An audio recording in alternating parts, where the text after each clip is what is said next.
Bonsoir et bienvenue dans votre journal de France 3 Pays de Corrèze. Aujourd'hui, nous sommes à Mallemort, à la rencontre de vrais passionnés. Leur dada, le modélisme ferroviaire, des heures de travail pour des résultats spectaculaires qu'on vous propose de découvrir juste après l'actualité.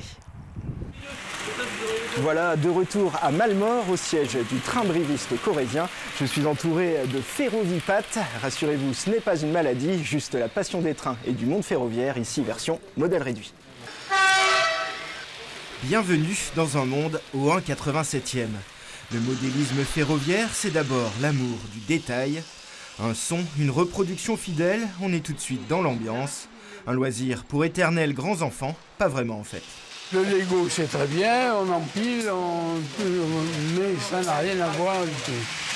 Quand on veut faire un réseau, il faut savoir faire de la menuiserie, il faut faire de la peinture, il faut faire de la plâtrerie, il faut faire alors après de l'électricité, de l'électronique et tout un tas de choses qui sont assez complexes. Les ferrovipates ont donc de l'or dans les doigts, un talent visible à tous les coins de leur réseau. Ici, l'église de Tarnac avec ses cloches à l'échelle, la boutique du CAB, une rame taguée, une campeuse naturiste ou encore cette canne à pêche faite avec un poil de moustache de chat. La preuve que tous les détails sont là, il y a même une équipe de France 3.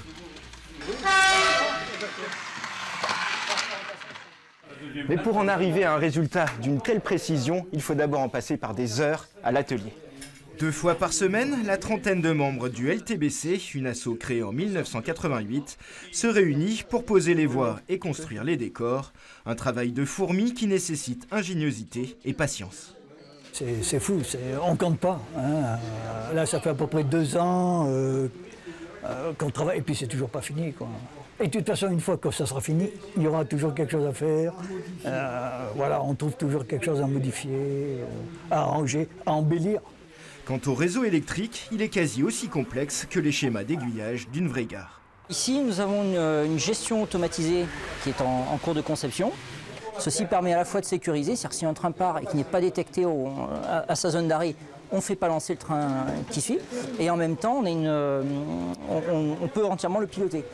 Curieusement, aucun de ces passionnés corréziens n'est un ancien cheminot, ce qui ne les empêche pas de connaître l'histoire de la SNCF sur le bout des doigts, jusqu'à la faire revivre, comme par exemple à travers le Capitole, qui reliait Paris à Toulouse via Brive, le premier train français à dépasser les 200 km/h.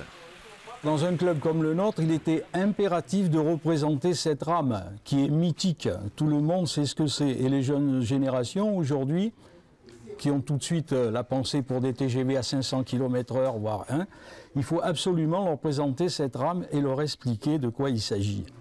Un désir de transmission qui se heurte pour l'instant à la moyenne d'âge du club. Les jeunes générations sont donc fortement invitées à prendre le petit train en marche.